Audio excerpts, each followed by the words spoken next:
Yes dear students, बच्चों आज के इस सेगमेंट में I am going to tell you about the chemical properties of metals, है ना। इस जो सेगमेंट है हमारा बच्चों, इस सेगमेंट में हम क्या पढ़ने वाले हैं? इस सेगमेंट में हम पढ़ने वाले हैं केमिकल प्रॉपर्टीज ऑफ मेटल्स, कि मेटल्स की कौन कौन सी केमिकल प्रॉपर्टीज हो सकती हैं। बहुत इंपॉर्टेंट है, पेपर में इनकी रिएक्शंस पूछी जाती हैं। तो बच्चों हमारा टॉपिक है केमिकल प्रॉपर्टीज ऑफ बोलिए मेटल्स, कि भाई मेटल्स की कौन कौन सी केमिकल प्रॉपर्टीज हो सकती हैं। ठीक है, किस किस चीज़ से मेटल रिएक्ट करके क्या क्या बनाता है। पहली केमिकल प्रॉपर्टीज है बच्चों reaction of metals with oxygen. पहली जो केमिकल प्रॉपर्टी है बच्चों, मेटल की ऑक्सीजन से रिएक्शन, है ना। बहुत ध्यान से सुनिएगा कि भाई क्या होता है जब कोई मेटल ऑक्सीजन से रिएक्शन करता है। पेपर पूछ सकते हैं कि what happens when metals reacts with oxygen. तो बच्चों हम ये शॉर्ट में ले सकते हैं कि जब कोई भी मेटल ऑक्सीजन से रिएक्ट करता है तो ये बनाता है मेटल ऑक्साइड। क्या बनाता है बच्चों? Metal oxide. तो हम इस तरह से ले सकते हैं कि जो मेटल होते हैं बच्चों, ये जब ऑक्सीजन से रिएक्ट करते हैं तो ये बनाते हैं मेटल ऑक्साइड। ठीक, तो when metal react with oxygen it forms metal oxide. कैसे? फॉर एग्जांपल हम एग्जांपल ले सकते हैं, हमने सोडियम ले लिया, हमने ऑक्सीजन ले लिया, तो ये सोडियम जब इस ऑक्सीजन से रिएक्ट करेगा तो ये बनाएगा Na2O। इसका नाम क्या हो गया? इसका नाम हो गया सोडियम, इसका नाम क्या हो गया? ऑक्सीजन, और इसका नाम क्या हो गया बच्चों? Sodium oxide. चलिए बैलेंस करते हैं, करें बैलेंस। चलिए बैलेंस करते हैं। यहाँ पर ऑक्सीजन कितना है? 2। यहाँ पर ऑक्सीजन कितनी है? 1। बैलेंस करने के लिए हमने 2 लगा दिया। जब बैलेंस करने के लिए हमने 2 लगा दिया तो सोडियम कितना हो गया? 2 2 ज़ा 4, तो यहाँ पर 4 सोडियम।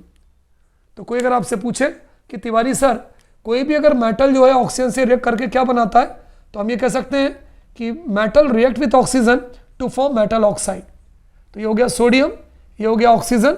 सोडियम ने ऑक्सीजन से रिएक्ट करके क्या बनाया? सोडियम ऑक्साइड, और ये सोडियम ऑक्साइड ही क्या है? मेटल ऑक्साइड है। चलिए एक और रिएक्शन लेते हैं भाई, दूसरी रिएक्शन। ये हो गया पोटेशियम, ये हो गया ऑक्सीजन। पोटेशियम ऑक्सीजन से रिएक्ट करके क्या बनाएगा? K2O। अगर आप इसका फार्मूला देखें तो ये हो गया पोटेशियम, ये हो गया ऑक्सीजन, और पोटेशियम जो है जब ऑक्सीजन से रिएक्ट करेगा तो ये बनाएगा पोटेशियम ऑक्साइड, और हम पोटेशियम ऑक्साइड को ही क्या बोलेंगे? Metal oxide. इन पर बेस्ड कुछ रीजनिंग क्वेश्चंस भी हैं जो हम अगले सेगमेंट में करेंगे।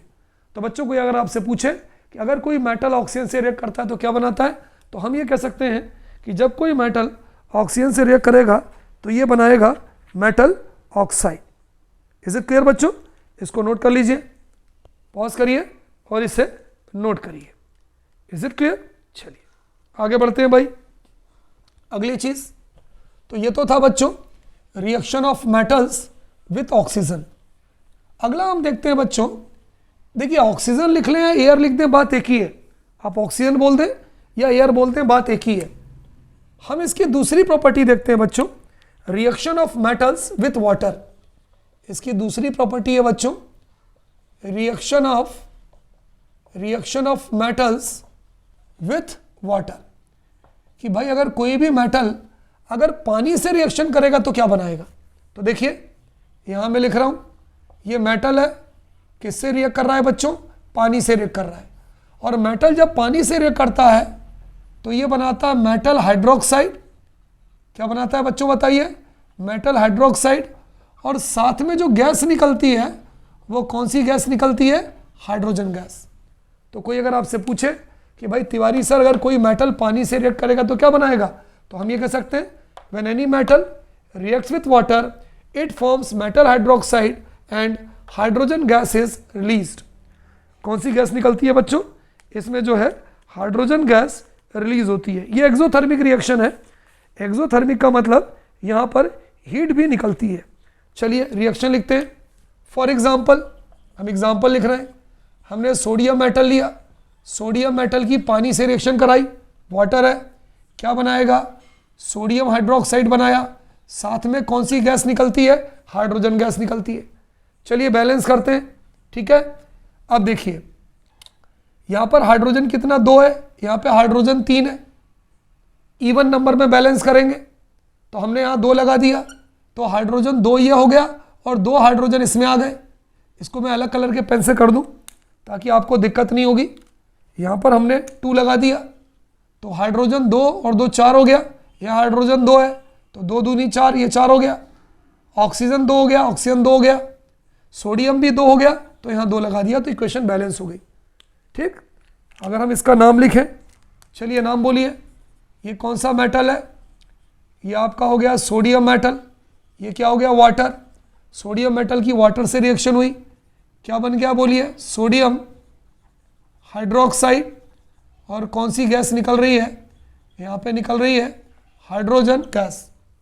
तो वही हुआ कि जब कोई मेटल की पानी से रिएक्शन होगी तो क्या बनेगा, ये बनेगा मेटल हाइड्रोक्साइड, और साथ में जो है गैस भी निकलेगी। अगर बच्चों आप इसकी फिजिकल प्रॉपर्टी लिखें तो सोडियम सॉलिड होता है, वाटर जो है वो लिक्विड होता है, NaOH बना रहा है पानी में यानी एक्वस, और हाइड्रोजन जो है वो गैस होती है। लिखना ज़रूरी नहीं है, लेकिन यदि आप इसकी फिजिकल स्टेट लिख दें तो ये रिएक्शन ज़्यादा बेटर हो जाती है। चलिए इसका एक और एग्जांपल लेते हैं, ये हो गया पोटेशियम, किससे रिएक्शन हो रही है, पानी से, क्या बनाएगा, पोटेशियम हाइड्रोक्साइड, साथ में कौन सी गैस लिबरेट होगी, हाइड्रोजन गैस।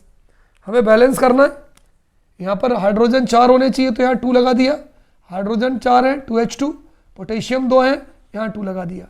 फिजिकल स्टेट ये सॉलिड होता है, वाटर आपको मालूम है लिक्विड है, KOH पानी में प्रेजेंट है, तो जो चीज़ पानी में होती है उसे एक्वस बोलते हैं, और H2 बच्चों क्या होगा, गैस होगा। ठीक है, चलिए इसका नाम लिख देते हैं, बोलिए, this is called as potassium metal, ये क्या कहलाएगा आपका, वाटर, ये क्या बन गया, पोटेशियम हाइड्रोक्साइड, पोटेशियम बोलिए हाइड्रोक्साइड, और कौन सी गैस रिलीज हो रही है, हमारी जो गैस रिलीज हो रही है वो हाइड्रोजन गैस रिलीज हो रही है। इसका मतलब ये हुआ कि जब कोई मेटल, ये दोनों मेटल हैं, पानी से रिएक्ट करते हैं, ये पानी से रिएक्ट कर रहे हैं, तो क्या बनाते हैं, मेटल हाइड्रोक्साइड। क्या बनाते हैं बच्चों, मेटल हाइड्रोक्साइड। यहाँ पर बना रहा है सोडियम हाइड्रोक्साइड, ये बना रहा है potassium hydroxide. In general it is called as metal hydroxide. साथ में कौन सी गैस निकलती है, हाइड्रोजन गैस निकलती है। यदि आप किताब में देखेंगे बच्चों तो इसके आगे उन्होंने +Q भी लिखा है, तो आप +Q भी लिख सकते हैं। +Q क्यों लिख सकते हैं, क्योंकि ये जो रिएक्शन है जब ये होती है तो यहाँ पे हीट निकलती है, ये एक्सोथर्मिक रिएक्शन है। ये जो +Q है ना, ये दर्शाता है कि ये जो रिएक्शन है बच्चों, ये कैसी रिएक्शन है, ये जो है एक्सोथर्मिक रिएक्शन है, इसलिए हम यहाँ पे +Q भी लिख सकते हैं। +Q का मतलब होता है कि जब ये रिएक्शन होती है तो यहाँ पे हीट रिलीज होती है। तो ये हो गया reaction of metal with water.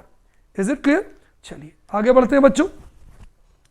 हमारी जो अगली प्रॉपर्टी है बच्चों, जो हमारी तीसरी प्रॉपर्टी है, वो है reaction of metals with dilute acid. किससे रिएक्शन हो रही है बच्चों, डाइल्यूट एसिड से हो रही है। तो हमारी जो तीसरी प्रॉपर्टी है वो है reaction of metals with dilute acid. Reaction of metals, ये हमारी तीसरी प्रॉपर्टी है, विथ डाइल्यूट एसिड। ठीक है, तो यहां हम क्या लिख सकते हैं बच्चों, जब किसी मेटल की, ये मेटल है, इसकी डाइल्यूट एसिड से रिएक्शन होती है, डाइल्यूट एसिड से रिएक्शन होती है तो दो चीजें बनती हैं। एक बनता है मेटल सॉल्ट, और यहां भी बच्चों हाइड्रोजन गैस रिलीज होती है, हाइड्रोजन गैस जो है रिलीज होती है। ये ध्यान रखना कि when metal react with dilute acid then it forms metal salt with the release of hydrogen gas. चलिए देखते हैं कैसे। फॉर एग्जाम्पल, चलिए हम पोटेशियम मेटल ही ले लें, एसिड, हाइड्रोक्लोरिक एसिड ले लिया। इस पोटेशियम की रिएक्शन होगी तो मेटल सॉल्ट बनेगा KCl, और कौन सी गैस निकलेगी, हाइड्रोजन गैस निकलेगी।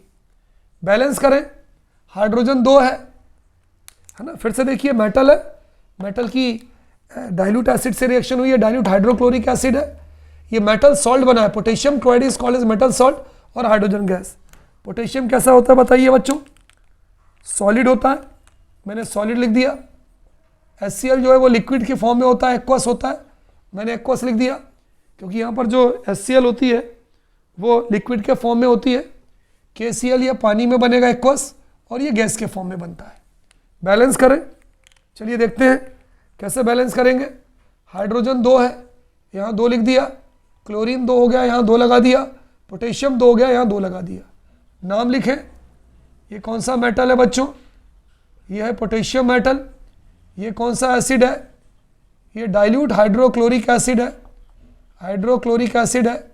इसका नाम क्या होगा? Potassium chloride. इसका नाम होगा बच्चों पोटेशियम क्लोराइड, वही मेटल सॉल्ट। आप इसको पोटेशियम क्लोराइड बोल दें या आप इसको मेटल सॉल्ट बोल दें। यहाँ पर एक कन्फ्यूज़न है कि तिवारी सर इसको हम सॉल्ट क्यों बोलते हैं? क्योंकि जो पोटेशियम क्लोराइड है बच्चों, पोटेशियम पे पॉजिटिव चार्ज होता है, Cl पे नेगेटिव चार्ज होता है। किसी कंपाउंड में यदि पॉजिटिव नेगेटिव चार्ज है या एक मेटल है और दूसरा नॉन मेटल है तो हम उसे सॉल्ट बोलते हैं। तो यहाँ पर एक मेटल है, दूसरा नॉन मेटल है, एक पॉजिटिव है एक निगेटिव है, इसलिए हम इसको मेटल सॉल्ट कह सकते हैं या पोटेशियम क्लोराइड कह सकते हैं। कौन सी गैस निकल रही है? यहाँ जो गैस निकल रही है उसे हम बोलेंगे hydrogen gas. Is it clear बच्चों? चलिए मैं एक और एग्जांपल आपको बताऊं। यहाँ पर अगर आप सोडियम लेना चाहें तो आप सोडियम भी एग्जांपल में ले सकते हैं। चलिए मैंने ले लिया Na प्लस, यहाँ भी हाइड्रोक्लोरिक एसिड ले लिया, इसने सॉल्ट बना दिया NaCl, क्योंकि एक मेटल है एक नॉन मेटल है। जहाँ भी मेटल और नॉन मेटल होगा उसे क्या बोलेंगे? सॉल्ट। कौन सी गैस निकलती है? Hydrogen gas. चलिए इसको बैलेंस करें। चलिए यहाँ पर हाइड्रोजन कितना? 2, यहाँ 2 लगा दिया। Cl 2, यहाँ 2 लगा दिया। सोडियम 2, यहाँ 2 लगा दिया। कौन सा मेटल है? It is sodium metal. किससे रिएक्शन हो रही है बताइए? हाइड्रोक्लोरिक एसिड से रिएक्शन हो रही है। बन क्या रहा है? Sodium chloride. Sodium chloride. Sodium chloride का कॉमन नेम क्या होगा? Metal salt. Metal salt salt क्यों बोलेंगे? एक पॉजिटिव है एक निगेटिव है, या दूसरे शब्दों में कह दे तो एक मेटल है एक नॉन मेटल है। कौन सी गैस निकल रही है? हाइड्रोजन गैस निकल रही है। बच्चों मेटल की लास्ट प्रॉपर्टी पढ़ने के पहले, reaction of metal with salt solution, ये हमारी लास्ट प्रॉपर्टी है। मैं आपको एक टॉपिक बता रहा हूं कि व्हाट इज रिएक्टिविटी सीरीज और एक्टिविटी सीरीज, है ना। कभी कभी बच्चों ये क्वेश्चन हमारे पेपर में पूछा आता है कि व्हाट इज, इसके बाद हम लास्ट प्रॉपर्टी पढ़ेंगे मेटल की, व्हाट इज रिएक्टिविटी और activity series. Activity series, reactivity series या एक्टिविटी सीरीज हम किसे कहते हैं, ये मैंने बनाया हुआ है। ये क्या है मैं आपको समझाऊंगा। देखो बच्चों ये सीरीज बहुत लंबी चौड़ी है, कई पेजेस की है, लेकिन आपके कोर्स के हिसाब से इतना आपके लिए काफ़ी है। तो हम क्या बोलते हैं बच्चों? That series of metal, metal की वो series in which they are arranged in the decreasing order of their reactivity, उनको इनकी रिएक्टिविटी के घटते क्रम में रखा गया है। सबसे ज़्यादा रिएक्टिव पोटेशियम, उससे कम सोडियम, उससे कम कैल्शियम, उससे कम मैग्नीशियम, एल्यूमिनियम, जिंक, आयरन, सबसे कम रिएक्टिव गोल्ड। यही कारण है कि गोल्ड के ऑर्नामेंट्स होते हैं, क्योंकि उनमें जंग नहीं लगता, वो सबसे कम रिएक्टिव होते हैं। सबसे ज़्यादा reactive potassium, least reactive gold. तो बच्चों that series in which metals are arranged in the decreasing order of their reactivity, सबसे ज़्यादा रिएक्टिविटी ऊपर वाले की, सबसे लीस्ट रिएक्टिव मेटल कौन होगा? आपका गोल्ड होगा। उसे हम बोलते हैं एक्टिविटी सीरीज या रिएक्टिविटी सीरीज। तो अगर कोई आपसे बोले तो हम ये कह सकते हैं दैट सीरीज, वो सीरीज इन विच, जिसमें metals are arranged, metals are arranged, metal को अरेंज किया गया है, ये देख सकते हैं आप, metals are arranged in the decreasing order of their reactivity, in the decreasing order, in the decreasing order of their reactivity, in the decreasing order of their reactivity is called हम उसे कहते हैं रिएक्टिविटी सीरीज, हम उसे reactivity series कहते हैं, या हम उसे कह सकते हैं बच्चों activity series.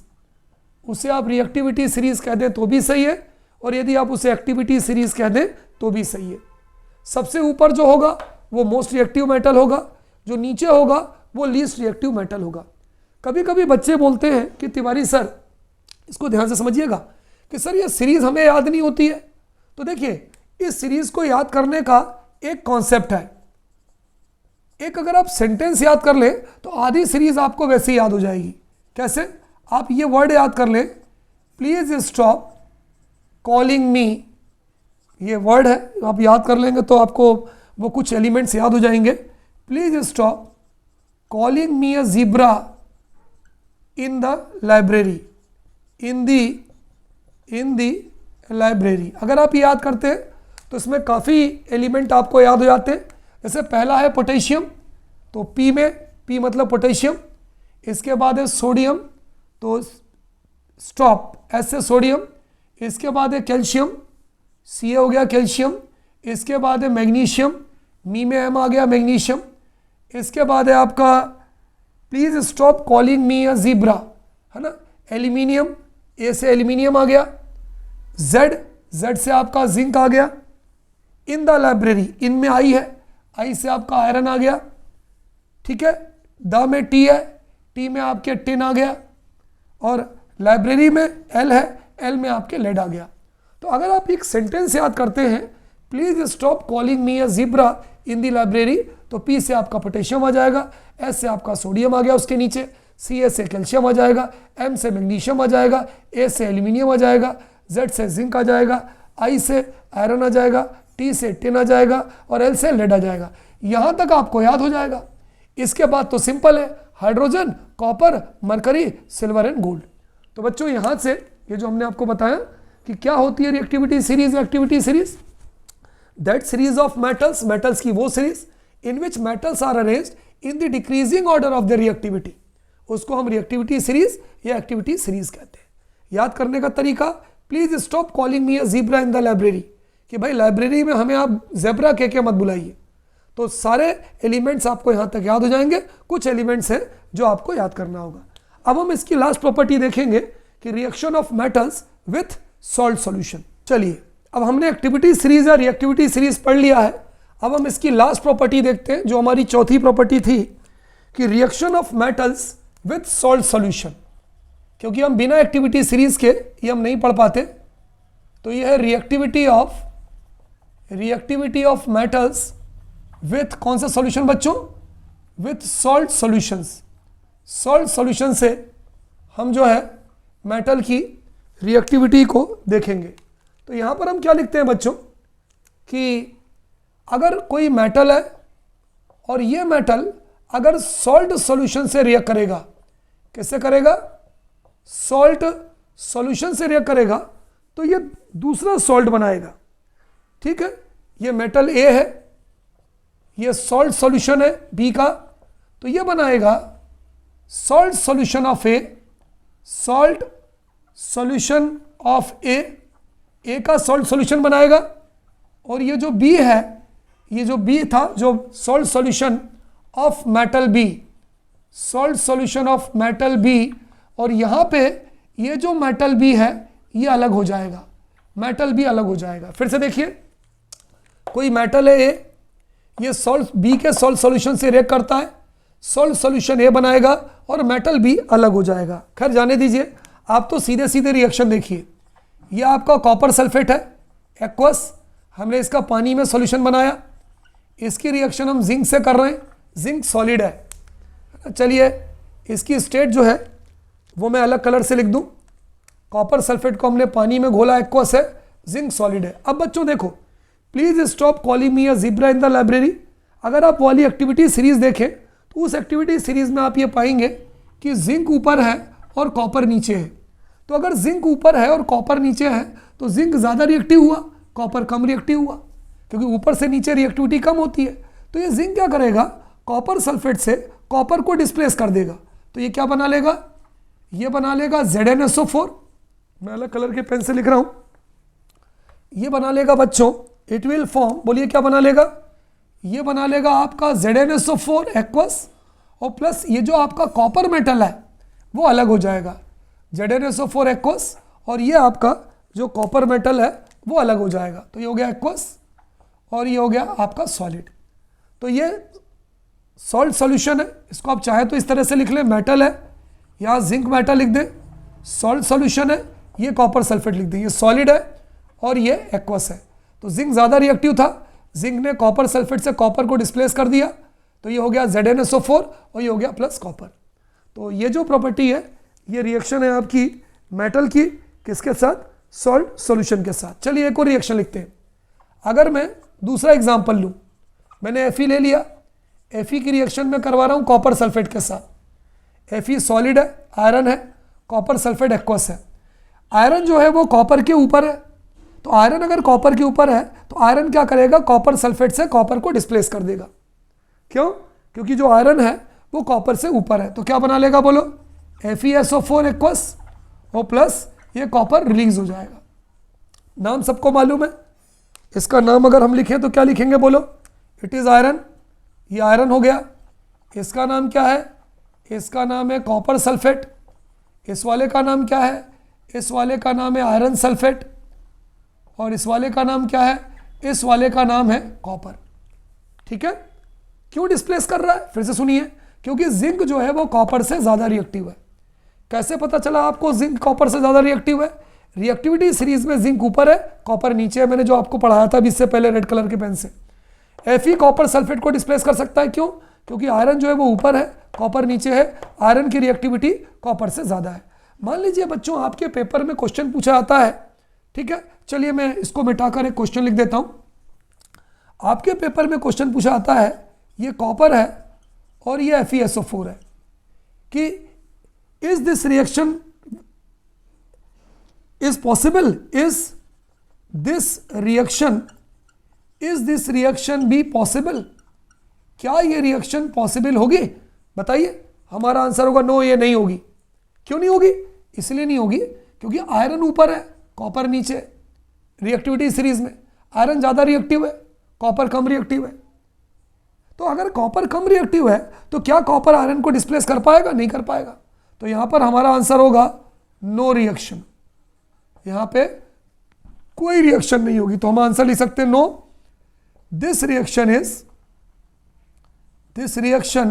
Is not possible. कि भाई ये जो रिएक्शन होती है ये पॉसिबल नहीं होती है। तो बच्चों इस तरह से केमिकल प्रॉपर्टीज ऑफ मेटल्स में मैंने आपको 4 प्रॉपर्टी बताया। Reaction of metal with oxygen to form metal oxide, reaction of metal with water to form metal hydroxide, reaction of metal with salt solution, जहां पर दूसरे सॉल्ट सॉल्यूशन बनते हैं, जहां पर जो मोर रिएक्टिव मेटल है वो लेस रिएक्टिव मेटल को डिस्प्लेस करता है। और चौथी प्रॉपर्टी मैंने बताया reaction of metal with dilute acid, जहां पर मेटल सॉल्ट बनता है। और एक बहुत इंपॉर्टेंट टॉपिक पढ़ाया मैंने, रिएक्टिविटी सीरीज और एक्टिविटी सीरीज, जहां पर ज़्यादा रिएक्टिव वाला मेटल लेस रिएक्टिव वाले मेटल को डिस्प्लेस करता था। तो okay students, good day to all of you बच्चों।